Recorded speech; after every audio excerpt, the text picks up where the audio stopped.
సెలవీయగా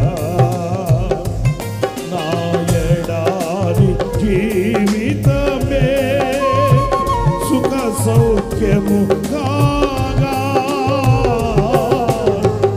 నూతన క్రియను చేయుచున్నానని నీవు సెలవీయగా నా ఎడారి జీవితమే సుఖ సౌఖ్యము కాగా నారణ్య రోదన ఉల్లాసముగా మారిపోయే నారణ్య రోదన ఉల్లాసముగా మారిపోయే కృపా సత్య సంపూర్ణుడా సర్వలోకానికే చక్రవర్తివి నీవే యేసయ్యా సర్వలోకానికే చక్రవర్తివి నీవే యేసయ్యా నా సన్మానానికే మహనీయుడవు నీవేనయ్యా మహనీయుడవు నీవేనయ్యా మహనీయుడవు నీవేనయ్యా మహనీయుడవు నీవేనయ్యా.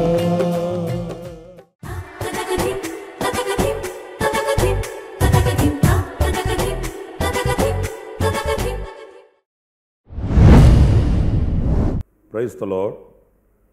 ప్రభువైన అయిన యేసుక్రీస్తు ప్రశస్త నామంలో మీ అందరికీ హోసన్నా మినిస్ట్రీస్ తరపున ఈ స్వతంత్ర దినోత్సవ శుభ సందర్భాన హృదయపూర్వకమైన వందనాలు తెలియపరుస్తున్నాను.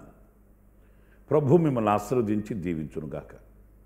ప్రియులారా, ఈ రోజున మన దేశంలో ఎక్కడికి వెళ్ళినా అంబరాలంటే సంబరాలు మనకు కనిపిస్తాయి. ఈ స్వతంత్ర దినోత్సవ శుభ సమయాన మన హృదయంలో ఏదో తెలియని ఒక ఆనందం మనల్ని ఏలుబడి చేస్తూ ఉంటుంది. అది ఈనాటిది కాదు, ఇంచుమించు మన చిన్నతనం నుంచి కూడా పాఠశాలలకి వెళుతున్న ఆ వయసు నుంచి మన హృదయంలో పాతకపోయిన ఒక ఆనందదాయకమైన శుభ గడియలు. ఎందుకంటే మనకు ఒక స్వతంత్రత కలిగింది, స్వేచ్ఛ కలిగింది, మన దేశం మనది అని చెప్పుకునే హక్కు, స్వతంత్రత మనకు కలిగింది. ఇది మనందరికీ కూడా చెప్పశక్యము కాని ఆనందమే, ఇది సంతోషదాయకమే. అయితే అలాగే ఒక వ్యక్తి పాపములో నుంచి విడిపించబడినప్పుడు కూడా అంతకంటే ఆనందం, అంతకంటే సంతోషం, మరి ముఖ్యంగా సమాధానం మనిషికి కలుగుతుంది. పాపములో ఉన్నంత వరకు మనిషికి ఎలాంటి సంతోష సమాధానాలు కనిపించవు. ఆ ఆనందం, సంతోషానికి, సమాధానానికి దూరమై బ్రతుకుతున్న బ్రతుకు అని కూడా అనబడదు. అందుచేత ఆనందదాయకంగా, సంతోషదాయకంగా మనం గడుపుకొనవలసినటువంటి అవసరం ఎంతైనా కూడా ఉంది. చూడండి, పరిశుద్ధ గ్రంథంలో చక్కటి మాట నేను మీకు చూపిస్తాను. నిర్గమకాండం 14వ అధ్యాయం 14వ వాక్యాన్ని నేను చదువుతాను, మీరు చూడండి. యెహోవా మీ పక్షమున యుద్ధము చేయును, మీరు ఊరకయే ఉండవలెనని ప్రజలతో చెప్పెను. దైవజనుడైన మోషే ఇశ్రాయేలీల ప్రజలతో చెప్తున్నాడు. అదేంటంటే, యెహోవా మీ పక్షమున యుద్ధము చేయును. చూడండి, ఇక్కడ దేవుడు మన పక్షాన యుద్ధం చేస్తాడంట. ఎందుకంటే మనం శత్రువు చేతుల్లో ఉన్నాము, శత్రువుకి మనం వంగిపోయాము. శత్రువు మన మీద ఏలుబడి చేస్తున్నాడు. గతంలో మన దేశాన్ని ఎలాగైతే కొందరు చుట్టుముట్టి స్వాధీనం చేసుకొని వాళ్ళ వశం చేసుకున్నారో, అలాగే పాపము కూడా మనల్ని వంగదీసి లొంగదీసి బానిసలుగా మార్చి తన గుప్పెట్లో ఉంచుకున్నప్పుడు విడిపించుకునే శక్తి మనకు లేక, తప్పించుకునే మార్గం మనకు కానరాక, బ్రతుకుని వ్యర్థపరుచుకుంటూ ఆ శత్రువు చేతిలో, సాతాను చేతిలో, పాపము చేతిలో, లోకం చేతిలో మనం నలిగిపోతూ, కృంగిపోతూ, కుమిలిపోతున్న ప్రజలు. ఎందుకు అలా బ్రతకవలసి వచ్చింది? విడుదల పొందే మార్గం మనకు లేక, విడిపించే నాదుడు మనకు కానరాక, ఆ కబంధ హస్తాలలో కన్నీళ్లు కార్చవలసిన పరిస్థితి, దుస్థితి మనకు వాటిల్లింది. అందుకే కరుణామయుడైన యేసయ్య, కృపా సత్య సంపూర్ణుడైన మన ప్రభువు తండ్రితో కూడా ఉండుట విడిచిపెట్టకూడని భాగ్యమును ఎంచుకొనక దాసుని స్వరూపం ధరించి లోకానికి దిగివచ్చి ఆయన మన కొరకై యుద్ధం చేశాడు. అందుకే మోషే చెప్తాడు, ఆనాడు కూడాను వాళ్ళకి ఎదురైన పోరాటాలలో వారికి శక్తి సామర్థ్యత లేనప్పుడు దేవుడు వారికి ఎదుట నిలిచి వారు యుద్ధములు ఆయన చేసి వారిని విడిపించి నడిపించి స్వతంత్రులుగా వారిని చేసిన ఘన చరిత్ర పరిశుద్ధ గ్రంథంలో మనం చదువుతూ ఉన్నాము. ఆనాడు చేశాడు, ఈనాడు చేస్తాడు, రేపు చేస్తాడు. ఆయన యుగ సమాప్తి వరకు ఉన్న దేవుడు గనక, ఆయనే ఆదియు అంతమై ఉన్న దేవుడు గనక ఎల్లవేళలా ఆయన అద్భుతాలు మహత్కార్యాలు ఆయన చేసి మనకు విజయాన్ని, స్వతంత్రతను ప్రకటిస్తాడు, స్వతంత్రతను అనుగ్రహిస్తాడు, మనల్ని స్వతంత్ర దేశములో నిలవనిచ్చి నివసింప చేస్తాడు అనే విషయాన్ని ఈ వాక్యంలో మనం ధ్యానించవలసి ఉంది. ప్రియమైన సహోదరులారా, ఆయన యుద్ధము చేయును అనంటే ఏం చేస్తాడు అనంటే పరిశుద్ధ గ్రంథంలో నేను కొన్ని విషయాలు నేను మీకు చూపిస్తాను. మొదటిగా కీర్తనల గ్రంథంలో 33వ కీర్తన 10వ వాక్యాన్ని చదివినప్పుడు అందులో వ్రాయబడిన మాటలను నేను చదువుతున్నాను. అన్యజనముల ఆలోచనలను యెహోవా వ్యర్థపరచును, జనముల యోచనలను ఆయన నిష్ఫలముగా చేయును. ప్రియులారా చూడండి, ఇక్కడ ఈ అన్యజనముల యొక్క ఆలోచనలను ఆయన వ్యర్థపరుస్తాడు. అంటే ఆలోచనలను వ్యర్థపరుస్తాడు. శత్రువు ఏం చేస్తాడు? మనల్ని ఎక్కడ దెబ్బ కొట్టాలి, మనం ఎక్కడ కృంగ తీయాలి, మనలో ఉన్న సమాధానాన్ని ఎలా మనకు దూరం చేయాలి, మనల్ని ఎలా కన్నీటిమయం చేయాలి అని వాడు యోచిస్తాడు, ఆలోచిస్తాడు. వాడి ఆలోచనలు కుయుక్తిగా ఉంటాయి, యుక్తిగా ఉంటాయి. ఒకవేళ మానవ మాతృలుగా, మనుష్య మాతృలుగా మనకు అది తెలియకపోవచ్చు, అర్థం కాకపోవచ్చు. కానీ నా ప్రియ సహోదరులరా, మనం ఆరాధించే మన ప్రభు అయిన యేసుక్రీస్తు ఎవరయ్యా అనంటే సర్వము ఎరిగిన దేవుడు, సర్వాంతర్వ్యామి అయిన ప్రభువు, సమస్తము తెలిసినవాడు. ఆయనకు మరుగైనది ఏది కూడా ఈ సృష్టిలో కానరాదండి. ఆయన అనంత జ్ఞాని అయిన దేవుడు, అదృశ్యమైన దేవుడు, అన్నీ కూడా సుస్పష్టంగా ఎరిగిన శక్తి కలిగిన సామర్థ్యత కలిగిన దేవుడు అండి. మన మీద శత్రువు పన్నిన పన్నాగాలే కానివ్వండి, ఆలోచనలే కానివ్వండి, ఆయనే వాటిల్ని నిర్వినియోగం చేస్తాడు. చూడండి, దావీదు జీవితంలో మీరు చదవండి, సౌలు పలుమార్లు కుయుక్తిగా ప్రవర్తించాడు. ఎవరు తప్పించారు? దేవుడే తప్పించాడు. సౌలు ఎంత శుతిమెత్తగా మాట్లాడాడు, సౌలు దావీదు మీద ఎంత ప్రేమను ఒలకపోసాడు, దావీదు మీద ఎంతో ప్రేమ ఉన్నట్లుగా నటించాడు. కానీ ఆ నటన ఏంటో దేవునికి తెలుసు, ఆ కుయుక్తికరమైన మాటలంటూ దేవునికి తెలుసు. దావీదుని సౌలు ఏం చేయబోతున్నాడో దేవునికి తెలుసు. అందుకే దావీదు వెళ్ళిన ప్రతి చోట దేవుడు దావీదును కాపాడుకుంటూ వచ్చాడు. సౌలు చేతిలో పడకుండా దేవుడు ఆయనను రక్షిస్తూ వచ్చాడు. నా ప్రియమైన సహోదరులారా, ఒకవేళ దావీదుకు తెలియకపోవచ్చు ఏ హాని ఉంది, ఏ కీడు ఉంది, ఏ విపత్తు వాటెల్లబోతుంది అనేది దావీదుకు తెలియకపోవచ్చేమో, కానీ దేవునికి తెలుసు. అందుకే తాను వెళ్ళిన చోటల్లా యెహోవా దావీదుని కాచుకుంటూ వచ్చాడు, కాపాడుకుంటూ వచ్చాడనే వాక్యాలని మన పరిశుద్ధ గ్రంథంలో మనం చదువుతాము. కనుక మన పక్షమున యుద్ధము చేసే దేవుడు ఏం చేస్తాడు అనంటే శత్రువుల యొక్క ఆలోచనల్ని వ్యర్థపరుస్తాడు. వాళ్ళు ఎన్నెన్నో తలంపులు తలంచుకొని, ఎన్నో యుక్తిగా ఆలోచనలు పన్ని మనల్ని హతం చేయాలని ఎన్ని విధాలుగా వాళ్ళు ఆలోచించినా వాళ్ళ ఆలోచనలు ఏవి కూడా సఫలము కానివ్వడు అనే విషయాన్ని మనం జ్ఞాపకం చేసుకోవాలి. చరిత్రలో మరొక వ్యక్తిని కూడా మీకు జ్ఞాపకం చేయనా? బాలాకు రాజు ఉన్నాడు. ఏం ప్లాన్ వేశాడు, ఏం ఆలోచించాడు? బిలాము అనే ప్రవక్తని పిలిపించి వాళ్ళని శపించి వాళ్ళు బలహీనమైపోతే అప్పుడు వెళ్ళి వాళ్ళ మీద యుద్ధం చేసి వాళ్ళని జయించాలనుకున్నాడు. ఎంత ఘాతకమైన పని చూడండి. బలముంటే ఎదురుగా వచ్చి పోరాడాలి. ఏదైనా శక్తి ఉంటే ఎదుట నిలబడి ఏమైనా యుద్ధం చేయాలి. కానీ అలా కాదు. బాలాకు దొంగ దెబ్బతీయాలనుకున్నాడు. ఇశ్రాయేలీయుల్ని శప్పింపచేసి వాళ్ళు శప్పింపబడిపోతే, వాళ్ళు బలహీనమైపోతే అప్పుడెళ్ళి వాళ్ళ మీద యుద్ధం చేయాలనుకున్నాడు. ఏమండి, బలహీనమైన వాళ్ళ మీద యుద్ధం చేయడం అనేది ఎంత ఘాతకమైన పని మీరు చూడండి. ఎవరైనా బలహీనంగా ఉన్నారనుకోండి, వాళ్ళ మీద యుద్ధం చేయడం ఏంటండి? కృంగిన వారిని ఇంకా కృంగతీయడం ఏంటండి? బలహీనమైన వారిని ఇంకా బలహీనపరచడం ఏంటండి? బలహీనమైన వారి ఎడల దయ చూపించాలి, జాలి చూపించాలి, కనికరం చూపించాలి. కానీ వాళ్ళ మీద యుద్ధం చేయాలంటే అలాంటి కఠినాత్ముడు బాలాకు బిలాము ప్రవక్తను పిలిపించి ఏదో చేయాలనుకున్నాడు. వాళ్ళ యొక్క ఆలోచనలన్నీ దేవుడు తారుమారు చేశాడండి. ఎవరైతే బలహీనమైపోవాలనుకున్నారో వారిని దేవుడు బలవంతులుగా చేశాడు. ఎవరైతే నిరుత్సాహపడిపోవాలి, నీరసపడిపోవాలి అని అనుకున్నారో ఆ జనాన్ని దేవుడు శక్తివంతులుగా చేశాడు.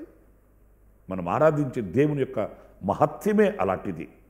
అందుకే నా ప్రియ సహోదరులరా, మన యుద్ధములు ఆయన చేస్తాడు అనేది ఈ వాక్యంలో మనం చదువుతూ, ఏం చేస్తాడు ఆయన అని అంటే, ఆయన శత్రువుల యొక్క ఆలోచనల్ని వ్యర్థం చేస్తాడు అనేది మనం ఇక్కడ మనం నేర్చుకుంటున్నాం. ఇంకొక వాక్యాన్ని కూడా నేను మీకు జ్ఞాపకం చేస్తాను. సమూయేలు రాసిన 2వ గ్రంథంలో 7వ అధ్యాయం 11వ వాక్యాన్ని చదివినప్పుడు అందులో వ్రాయబడిన చక్కటి శ్రేష్టమైన మాటని నేను మీకు జ్ఞాపకం చేస్తాను. నీ శత్రువుల మీద నీకు జయమిచ్చి నీకు నెమ్మది కలుగు చేసి ఉన్నాను. ప్రియులారా చూడండి, ఆయన యుద్ధం చేసి మనకు నెమ్మదిని కలుగు చేస్తాడంట. ఎందుకంటే శత్రువు మొట్టమొదటిగా మన మీద ప్రయోగించే అగ్ని బాణం ఎలా ఉంటుందంటే పీస్ ఆఫ్ మైండ్, నెమ్మది లేకుండా చేసేస్తాడండి. కలవరాలు, కన్నీళ్ళు, ఏదో తెలియని భయం మన గుండెల్లో ఆయుధం. సాతానుగాడికి ఒక ఆయుధం, శత్రువుకి ఒక ఆయుధం భయాన్ని కలిగించడం. నా ప్రియ సహోదరులారా, ఈరోజున అనేక కుటుంబాలలో అనేక మంది వ్యక్తుల అనుభవాల్లో మనం తెరచిపరచి చూస్తే ఇదిగో ఈ నెమ్మది లేని పరిస్థితి. తింటున్నా నెమ్మది ఉండదు, తిరుగుతున్నా నెమ్మది ఉండదు, సమృద్ధితో తులతూగుతున్న నెమ్మది ఉండదు. కానీ ఈ రోజున ఈ నెమ్మది లేని యొక్క అనుభవాన్ని గుర్తించలేని ప్రజలుగా ఉంటున్నారండి. ఎందుకు నేను ఈ నెమ్మదిని కోల్పోయాను? ఎవరు నాకు ఈ నెమ్మది లేకుండా చేస్తున్నారు? ఎవని వలన ఈ నెమ్మదిని నేను కోల్పోవలసి వచ్చింది? ఆ గ్రహింపు మనకు కలిగితే ఈ నెమ్మదిని మన యొద్ద నుంచి దూరం చేసే ఆ శత్రువుని మనం ఎదిరించగలుగుతాము. అంతేకాదండి, ఆ శత్రువు మీద యుద్ధం చేయగలిగిన శక్తి కలిగిన దేవునిని ఆశ్రయించగలుగుతామండి. నా ప్రియమైన సహోదరులారా, ఆ గ్రహింపే మనకు లేకపోతే, కొందరు అంటుంటే నేను వింటుంటానండి, వాళ్ళు వ్యధ చెందుతూ బాధపడుతూ ఏమంటారో తెలుసండి, నా కర్మ, నా కర్మ. ఏనాడు చేసుకున్న పాపమో.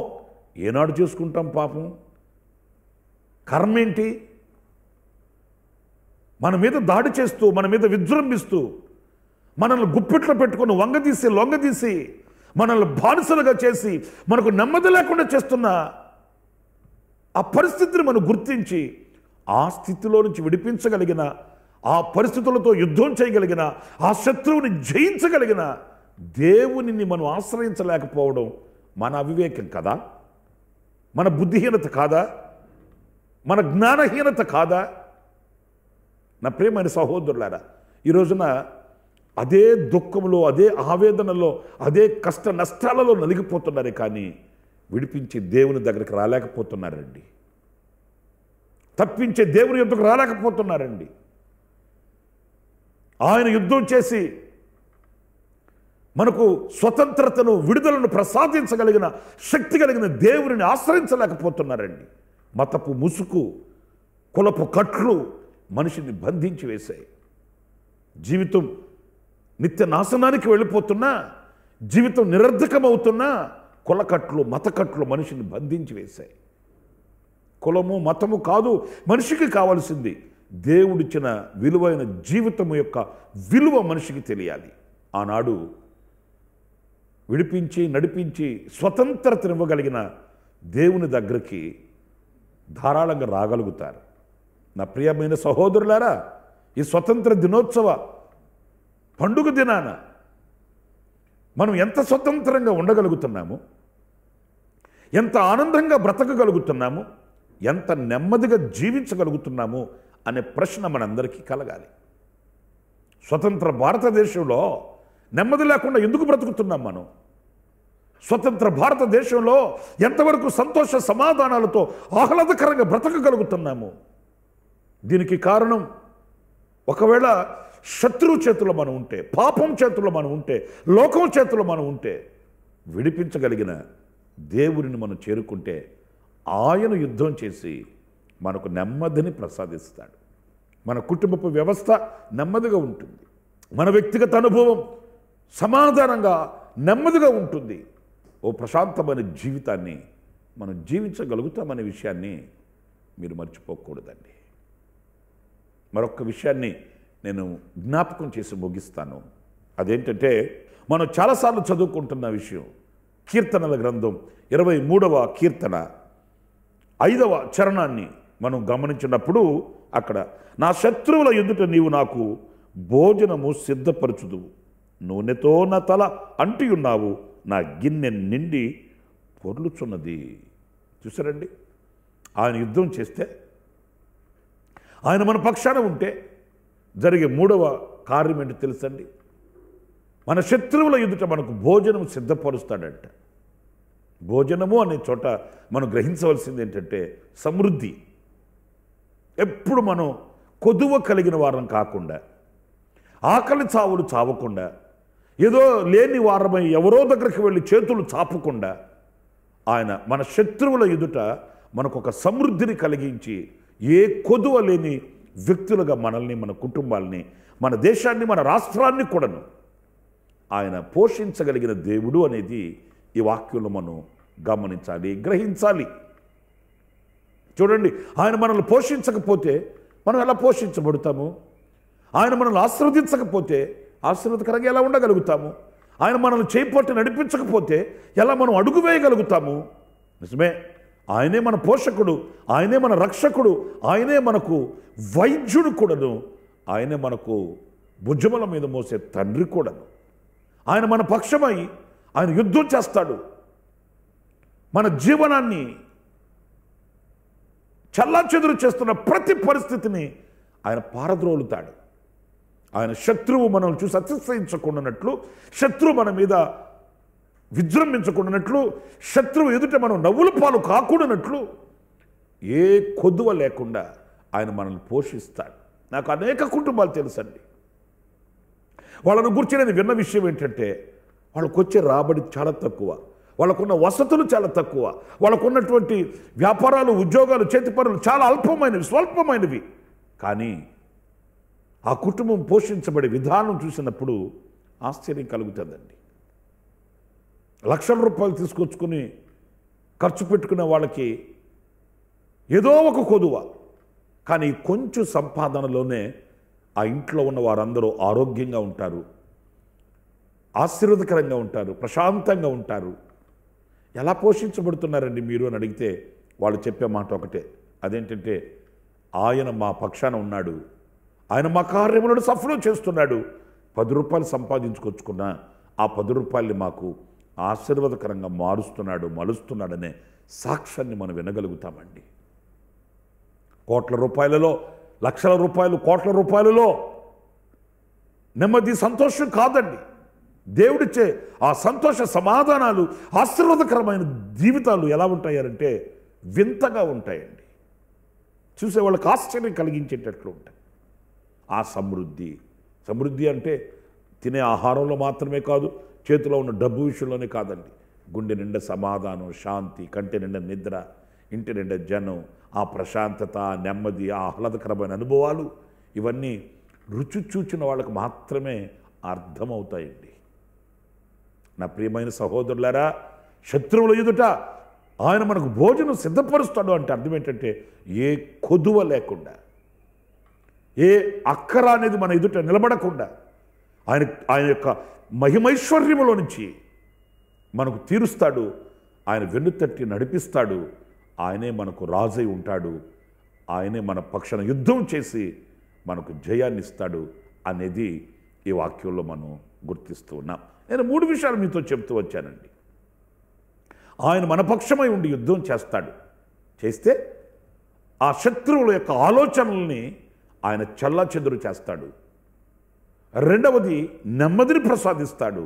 మూడవది సమృద్ధినిచ్చి మనల్ని నడిపిస్తాడు అనేది ఈనాటి ధ్యాన వాక్యంలో మనం తెలుసుకుంటూ వచ్చాం. ప్రభుకు అప్పగించుకుందాము. ప్రభు చేతికి మన జీవితాలని సమర్పించుకుందాము. మనల్ని, మన కుటుంబాలని ప్రభు చేతిలో పెడదాము. ఆయనే మనకు దేవుడై మన యుద్ధములు ఆయన చేసి మనకు ఈ రీతిగా గొప్ప దీవెనను కలిగించినట్లుగా ప్రభు సన్నిధిలో ప్రార్థిద్దాం. జీవాధిపతి అయిన ప్రభువా, ఉన్నతుడా, మహోన్నతుడా, నీకు స్తోత్రాలు చెల్లిస్తున్నాను. యుద్ధశూరుడా, నీకు స్తుతి చెల్లిస్తున్నాము నాయన. మా పక్షమై నిలిచి మా యుద్ధములు మీరు చేసి శత్రువుని హతమార్చి మాకు నెమ్మదిని ప్రసాదించి సమృద్ధిని కలిగించి నడిపించే దేవుడవు నీవే తప్ప, నడిపించే దేవుడవు నీవు తప్ప మాకెవరు లేరు నాయన. మాకు ఆధారమై ఉన్న దేవుడవు, మాకు ఆనందమై ఉన్న దేవుడవు, మాకు సర్వమై ఉన్న దేవుడవు, సమస్తమై ఉన్న దేవుడవు నాయన. ఇదిగో మీకు శిరస్సు వంచి నమస్కరిస్తూ మమ్మల్ని మీ చేతులు సమర్పించుకుంటూ ఉన్నాం. మాకు స్వతంత్రతను ఇవ్వడానికి, మాకు ప్రశాంతతను ఇవ్వడానికి, మమ్మల్ని తల ఎత్తి నడవ చేయడానికి ఈ లోకానికి దిగివచ్చి మా కొరకు రక్తం చిందించి సమాధి చేయబడి పునరుద్ధారుడవై మరలా మృత్యుంజయుడవై లేచి ఈనాటికి నీ సజీవుడిగా మాతో ఉన్నవయ్యా. ఈనాటికి నీ సజీవుడిగా మాతో నడుస్తున్నావయ్యా. అందుకు నీకు స్తోత్రాలు చెల్లిస్తున్నాను. ఇదిగో ఈ ఆనందం మీరిచ్చినదే, ఈ సంతోషం మీరిచ్చినదే, ఈ సౌభాగ్యం మీరిచ్చినదే, ఈ స్వతంత్రత మీరిచ్చినదే. మా గుండెల్లో కలిగిన వెలుగుకు ఆధారము నీవు, ఈ జీవానికి ఆధారము నీవు నాయన. మీకు స్తుతి చెల్లిస్తున్నాను. ఇదిగో ఈ ప్రార్థనలో ఏకీభవించిన ఒక్కొక్కరిని చేయిపట్టి నడిపించి స్వతంత్రులుగా, ఆశీర్వాదకరంగా, దీవెనకరంగా బ్రతికినట్లుగా, నిలుచున్నట్లుగా సహాయం చేయమని పేరు పేరువంతున ఒక్కొక్కరిని మీ చెడు సమర్పించుకుంటూ, మరి ముఖ్యంగా ఇదిగో మా రాష్ట్రాన్ని, మా దేశాన్ని ప్రభువా మీ చేతులకు సమర్పిస్తున్నాను నాయన. మా దేశం మీద మీ దృష్టి ఉంచండి. మా దేశ నాయకులను మీరు కంచె వేసి కాపాడండి. మా దేశ నాయకులకు మంచి ఆలోచనలను, వివేకాన్ని మీరు ప్రసాదించి నడిపించమని వేడుకొనుచున్నాను. మా రాష్ట్రాన్ని, మా రాష్ట్ర నాయకులను మీ చేతులకు సమర్పిస్తున్నాను. నా తండ్రి, ఒక్కొక్కరికి కావలసిన భద్రత, కాపుదల మీరు అనుగ్రహించి మా రాష్ట్రాన్ని సుభిక్షతో పాలించడానికి కావలసిన ఆలోచనలు మా రాష్ట్ర నాయకులకు మీరు అనుగ్రహించండి. మా దేశ నాయకులకు మీరు అనుగ్రహించండి. మీరు ఎంపిక చేసిన, మీరు కోరుకొనిన నాయకులను ప్రభు మరొక్కసారి ఇదిగో ఈ సమయం ముందు మేము జ్ఞాపకం చేసుకుంటున్నాము నాయన.